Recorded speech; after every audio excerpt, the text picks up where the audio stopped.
in the world to hear about it. And you do want to stick around for that with the CEO a little later on. But on with the show. And what a showstopper. The show won't stop, but we have a true showstopper. An individual who is having a quite extraordinary impact on the planet at the moment. Let me give you a few pointers as to why. Global best-selling author, award-winning podcast host, the Chief Purpose Officer at Calm. His videos, his content has been viewed by over 10 billion times across social media around the world. Truly, truly extraordinary. Followed by over 50 million people across social, regular on the likes of the Today Show, Good Morning America, and of course down here at the Coca-Cola Arena here today. The creator, extraordinary creator and host of On Purpose. And of course, that is now the #1 health and wellness podcast anywhere in the world today. He's had past guests including President Biden, Oprah Winfrey, Will Smith, J. Lo, Lewis Hamilton, the list goes on and on. The good thing is though, tonight, or this afternoon, he's our guest. So please cast your eyes to the screen because the time has come. Not one, not two, but 3 experts with us here today. Ladies and gentlemen, you are about to meet the one, the only, Shetty.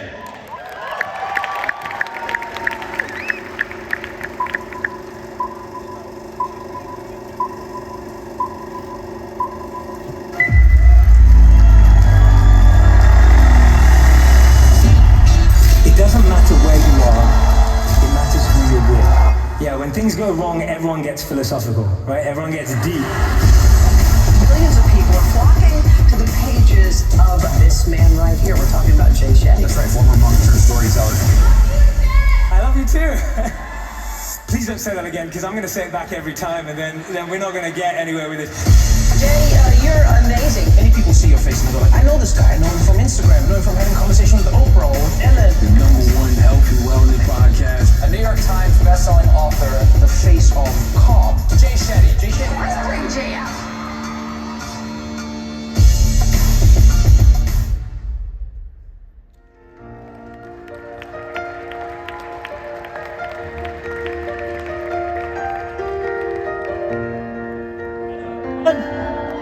How you doing?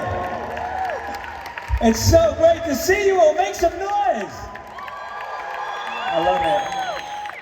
That's some good noise for the afternoon. I appreciate it. It's such an honor to be here with every single one of you. I'm so grateful to be here to talk to you about peak performance.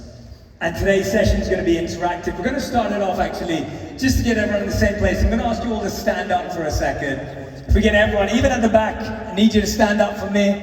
Fantastic. Even if you're in the seats right at the back, I need you to stand up for me. Okay, brilliant. So, we're just going to get a stretch in because I know it's the afternoon, it's the last session, so I want to get some blood pumping through our bodies. So what I'm going to ask you to do is breathe in and raise your arms. Make sure you don't hurt anyone. You can't raise your arms if you're on your phone. Breathe out and take them to the top. Good stretch. Breathe in and bring them down to your sides. Breathe out and bring them to the middle. And I want you to cross your fingers just like this. Place your left thumb over your right thumb over your left thumb, or keep them straight just like this. It's your left thumb over your right thumb over your left thumb, or keep them straight just like this. I see a lot of indecisive people in the room. Make a choice. Okay, great. So one of my fascinations for a long time, keep holding. One of my fascinations for a long time has been human behavior. So I want to tell you a few things. How many of you have your left thumb over your right thumb right now? Raise your hands. So in some parts of human behavior, that means that you're extremely intelligent. All right? Make sure your boss sees, make sure your friends see, right? This is your moment. And how many of you have your right thumb over your left thumb right now? Raise your hands. That means that you're extremely good looking. Take a selfie, it's not gonna last. Send it to your friends, said Jay Shetty said I'm attractive. You can quote me on it. And how many of you have your fingers, both of them pointing straight like this? Raise your hands. in some parts of behavioral science, that means that you're neither. Give yourselves a round of applause, take a seat. Thank you for joining in. All right, now that we're getting going, now that we're here together, I want to ask you a question. How many of you want to be at peak performance? Raise your hands. Say yes. Yes? Right. So we all want to be at peak performance. Something we all crave, it's something we all want to experience. But how many of us are finding that it's not always possible? It's quite challenging. Anyone here struggle with peak performance? Raise your hand. Right now, all of us around the world are in one of 3 phases. Right? Every single human, every single company in the world right now is in one of 3 phases. And you can write these down if you want. The first one is surviving. Some companies, some individuals, some of us are still just surviving from the pandemic. We've kind of made it out, we're figuring it out, we're still trying to adapt to the new normal and what's going on and how things have changed. Some of us are surviving. Raise your hands if you know someone who's just surviving. Right, everyone here knows someone who's just surviving. Got it. Now, some of us have moved away from that, and we're in this revival phase. We've got new goals, we've got new targets. We're trying to move there, but we haven't perfected it yet. How many of you feel like you're in that group? Raise your hands. Thank you for being honest. And finally, we have thriving. Very few people, a rare group of people, are thriving right now because they're operating at peak performance. They've mastered the habits of the new world that's transforming their life. How many of you are in thriving mode right now? And how many of you don't put up your hands no matter what I say? Because definitely not all the hands have been up. Thank you for being honest, I appreciate it. So right now, all humans, all companies are either surviving, reviving, or thriving. And it's our choice today. I'm going to share with you the habits and the mindsets that move you from just surviving and just being in revival mode to actually being at peak performance. You can take notes, you can write this down, you can use your phone, you can, however you want to scribble it down. I'm going to be throwing a lot of great tactics at you today. And I want you to leave here with a set of practical steps that you can apply the moment you walk out of the door today. Sound good? Yeah. Awesome. All right. I want to start off by telling you a story that I often heard during my time as a monk. And this story has stayed with me for a long time. And it's a story that was often told by the Buddha. So the Buddha tells this story about a person just like you and me, and this person's on a journey.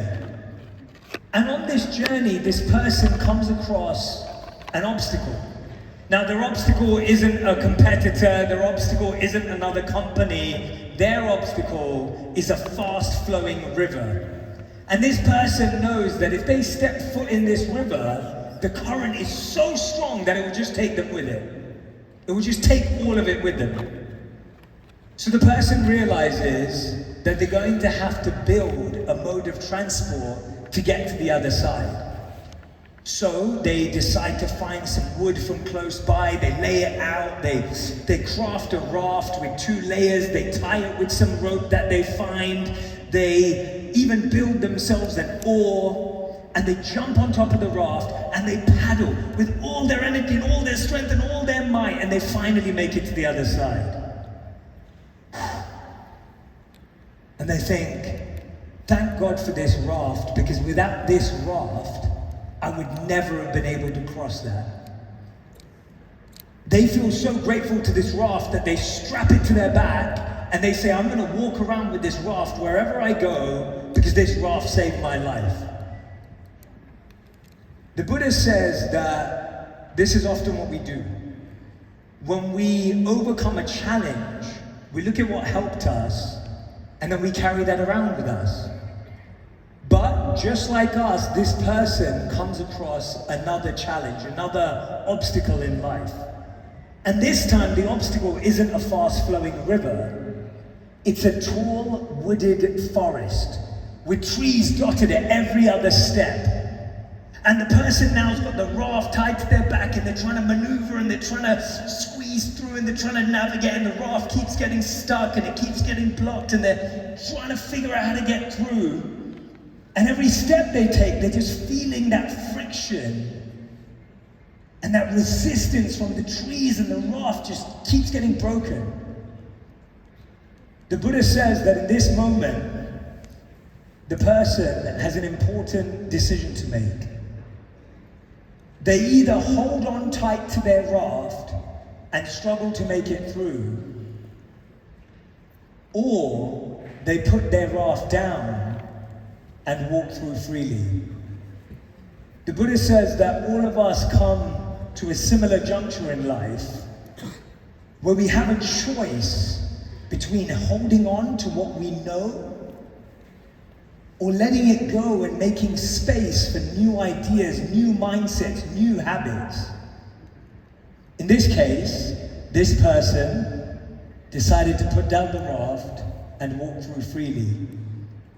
My first question for you all today is, what is it? What is that habit? What's that mindset? What's that belief that you're holding so tight onto that it's holding you back? Right? What is it that you're holding so tight onto in your business, in your personal life, in your own life, that is holding you back? See, letting go is hard, but holding on is harder. Holding on to something is so much more complicated, and that's why we feel that friction when something's being extracted from our hands. So think about that for a second. What's a habit? What's a belief? What's a value that you've been holding too tightly? And that actually, if you were to loosen your grip, you may actually make space for some of the new habits and mindsets that we're going to share today. So I want to share with you 3 core mindsets, and the first one is what I call the conscious mindset. What I mean by that is we have to live our life intentionally and consciously. We have to live our lives choosing and designing, just like when you're designing properties or decor or whatever it may be. We know what beautiful design looks like and we know what ugly design looks like, right? Everyone's seen a home that looks ugly. Everyone's probably tried to sell a home that looks ugly, and that's hard. But the idea that when something is designed effectively, it can be really powerful. So we need to consciously design our life. So I want to share with you 5 habits that come in the form of an acronym called TIMES, times. You can write that down now, TIMES. I'm going to teach you 1 habit based on each one. So I want to start off actually, I asked a question earlier, how many of you experience stress or anxiety? Raise your hands again if you feel that way. Can I get a roaming mic if there's one available? If there isn't, that's cool too.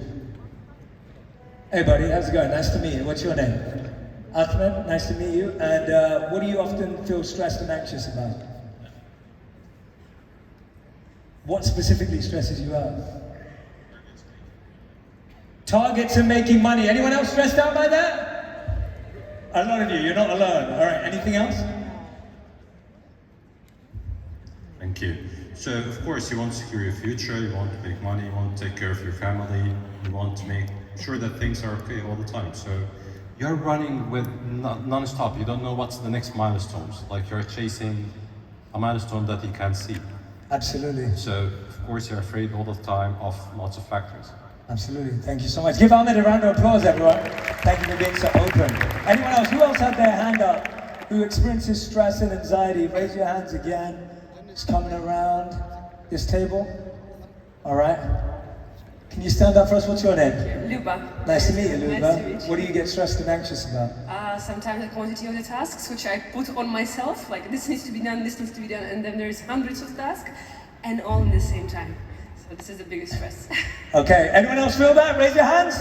Look around, raise your hands again for her. That's how many people are struggling with the same thing. Give her a round of applause, everyone. I'll leave this here. So, what's so interesting is that Often when we experience stress and anxiety, we feel that we're alone. And as we all looked around, and as I heard from your applause, and I heard from you saying yes, every single one of you is experiencing some type of stress and anxiety. We covered a couple there, but I'm sure there's so many more. And what's really interesting about stress and anxiety, if you take a couple of these examples, you'll find a root idea. What I mean by that is the root of the problem is a pattern that you see across most stress and anxiety that we experience. And it boils down to one word: uncertainty. Uncertainty is at the root of 99% of our stress and anxiety. We're uncertain about if that deal's gonna come through. We're uncertain about our futures. We're uncertain about our family's health and wellness. We're uncertain about our health and wellness. Uncertainty, when it gets into the mind, can be one of the most stressful things in the world. And so what we need to do, what these habits that I'm about to share with you, TIMES, what they do is that they give us a foundation of certainty in our day so that we're better at dealing with all the uncertainty that's going to inevitably come. If you live your life in more uncertainty flows to you, it's really hard to respond. But if you start off your day with a sense of certainty and a strong foundation, you're better at reacting. So the T stands for thankfulness or gratitude. And I know what you're thinking, thankfulness and gratitude, that sounds pretty soft. How does that actually work? Well, listen to this. Research shows that when you're having a thankful thought, you can't have an anxious thought at the same time. When you're having a grateful thought, you can't worry at the same time. Just think about that for a second. You can't actually be in both of those states at the same time. Studies show that when you're being grateful, you boost your mood. It improves your relationships. It allows you to feel more lucky. It allows you to feel more confident. You believe that people care about you. When you believe that people care about you, you feel you matter, and therefore you believe in yourself. Our sense of significance goes through the roof. When we don't feel grateful, what we're basically saying is, no one cares about me, I don't matter, and what I do doesn't matter. When you're being grateful, you're flipping that script. But for gratitude to work, it has to have three qualities. And those three qualities are that gratitude has to be expressed, it has to be specific, and it has to be personalized. I'm going to try this out actually. Do we have a volunteer? I need a volunteer from the audience. Need a volunteer? Raise your hands if you'd like to volunteer, and I'll see if we want to pick.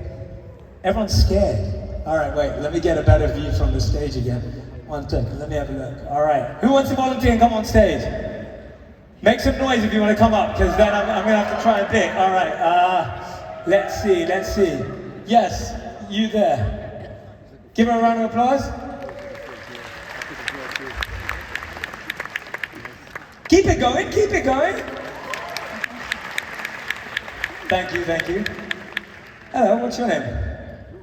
Lynn. Lynn, nice to meet you. All right, Lynn, do you know everyone here? Do you know some people here? Yeah, I know my company. Okay, where are they? Give them a shout out. Right there. Hello, Stage Properties. Nice. All right, so, Lynn, I need to ask you a question. Could you name for me 2 of your best friends? Not family, but 2 of your best friends.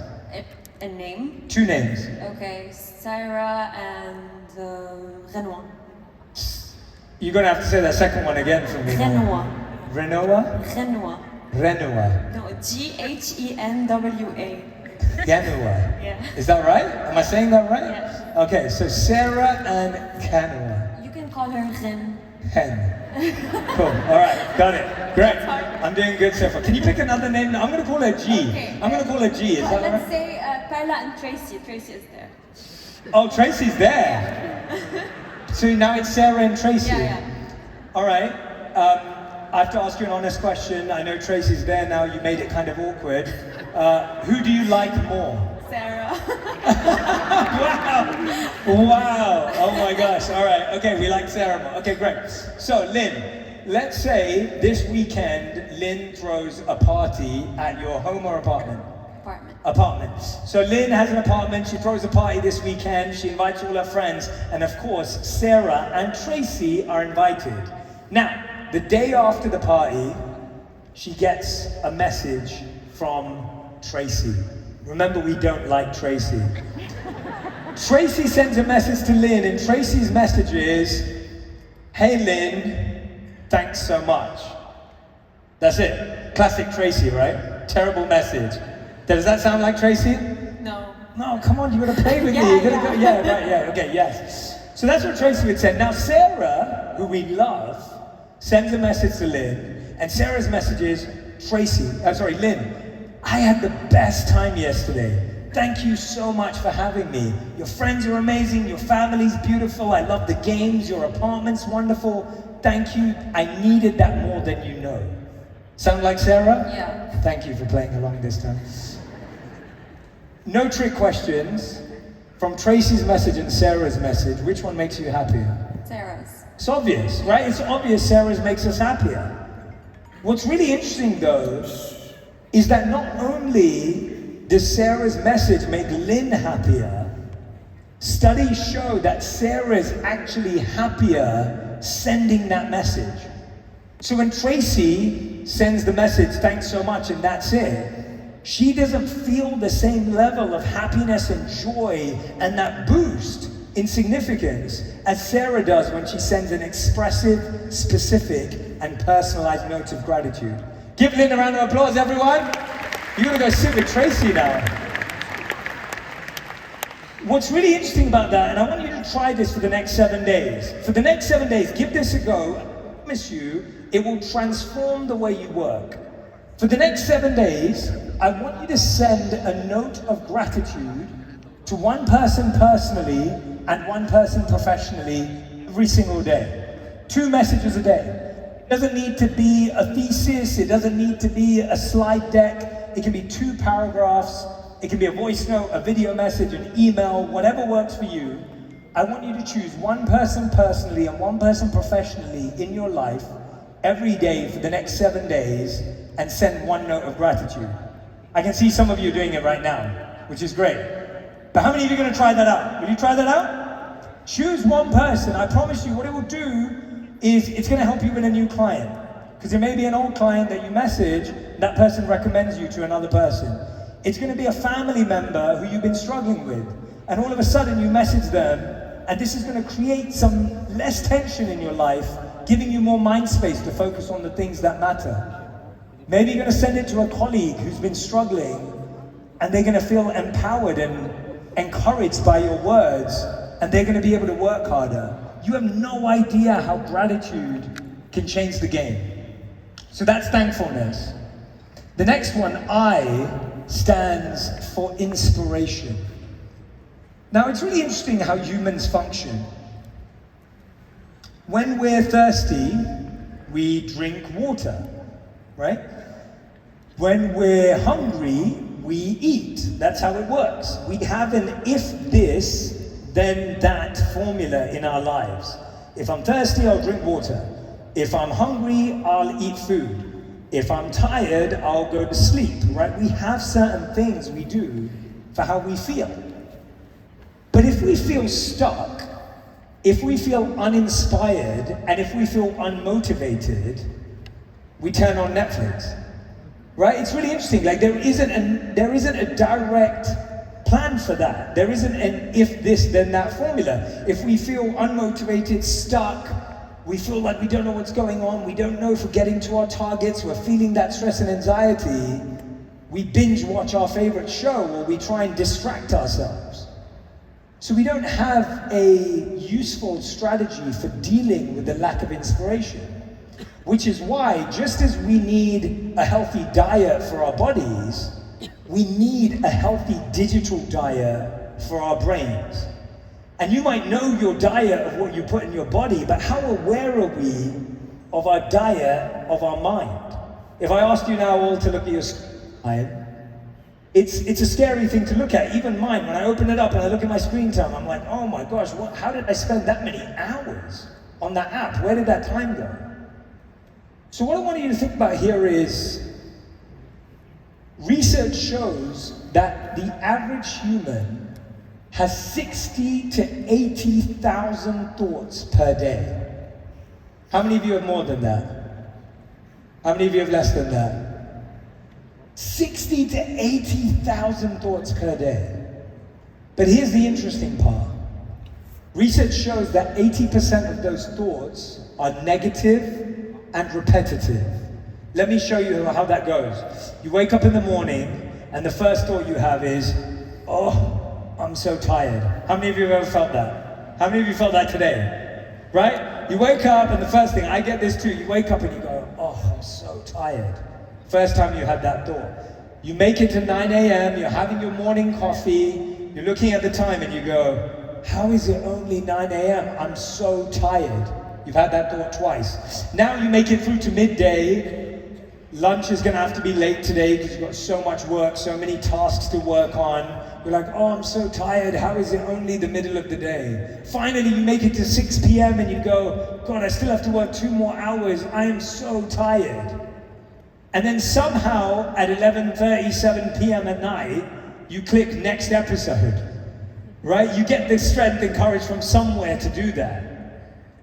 But that spiral repeats. You can keep saying you're so tired for 7 days in a row, and that thought never gets replaced. That thought never gets solved. And what that does is it creates a cycle in your mind of negative, repetitive thoughts.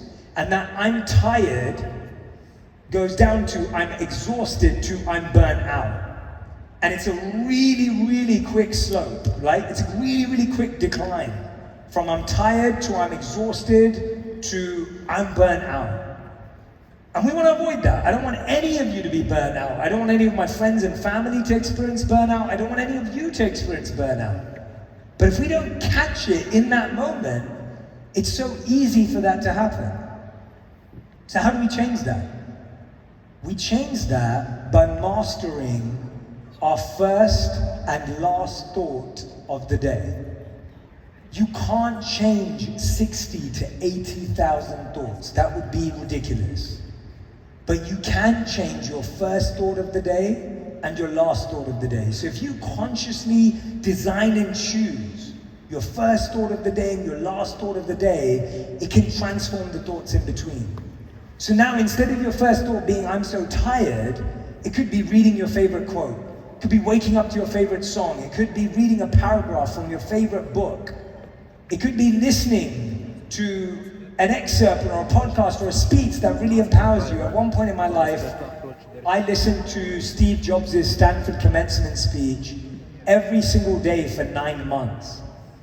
And not only did I know all the words off by heart after 9 months, I can honestly say the words impacted my heart after 9 months. The repetition of an idea is so powerful. And we're doing it anyway, but we're doing the negative side. I had the fortune of sitting down with Matthew McConaughey on my podcast quite a few times. And the first time I spoke to him, I said to him, I love his Oscars acceptance speech. And if you've never heard it, go and YouTube it after this. It's 5 minutes long. And I listened to that speech every day for 30 days. It's 5 minutes, that's all it is. But I found that when I woke up and I listened to that, it reset my mindset. It shifted the way I thought. It gave me the inspiration that I need. Rather than me waking up and saying, I'm so tired, today's gonna be a rough day, I'm not looking forward to that meeting, I was set up to win. So many of